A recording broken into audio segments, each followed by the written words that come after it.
देश की सबसे मजबूत बहुजन आवाज को फिर से धमकी मिली है। जी हां, नगीना से सांसद और भीम आर्मी चीफ चंद्रशेखर आजाद को जान से मारने की धमकी दी गई और अब सवाल उठ रहे हैं कि क्या सरकार खुद इस हमले को राह दिखा रही है?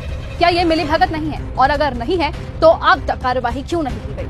रिपोर्ट्स के अनुसार खुलासा हुआ है कि सियासी षड्यंत्र, सिस्टम की चुप्पी और चंद्रशेखर आजाद की जान को मंडराता खतरा अब गंभीर रूप लेता जा रहा है। भारत में अगर आज किसी नेता से ज्यादा डर सत्ता को है तो वो है चंद्रशेखर आजाद। इस तरह की बात अब जनता खुद कह रही है। दलित, मुस्लिम और वंचित तबके की गूंजती हुई आवाज है जिन्हें अब खुलेआम मार डालने की धमकी दी जा रही है। 10 दिन के अंदर सांसद चंद्रशेखर आजाद को गोली मारने की धमकी एक मोबाइल नंबर से भेजी जाती है और मैसेज में लिखा जाता है, जय भवानी, जय राजपूताना। लेकिन सवाल ये नहीं कि धमकी किसने दी, सवाल ये है कि केंद्र सरकार अब तक चुप क्यों है और क्या ये चुप्पी महज एक संयोग है या फिर किसी गहरे षड्यंत्र की परछाई? क्योंकि जब दलित, पिछड़े, मुसलमान और शोषित समाज से कोई आवाज उठती है, जब कोई रिक्शे वाला, ठेले वाला लोकसभा पहुंचने लगता है, तब सत्ता कांपने लगती है। इस तरह की बातें अब चंद्रशेखर आजाद के समर्थन में जनता खुद कह रही है और धमकियां उस डर की निशानी है। ध्यान देने वाली बात तो ये है कि चंद्रशेखर आजाद पर यह पहली बार हमला नहीं हुआ, उन पर पहले भी जानलेवा हमला हो चुका है और अब एक बार फिर से उनके खिलाफ जहर उगला गया है। BJP Chandrashekhar Azad time managing की 100वीं सबसे प्रभावशाली लोगों में शामिल है और देश की सरकार में Z+ सिक्योरिटी तक नहीं दे पा रही है।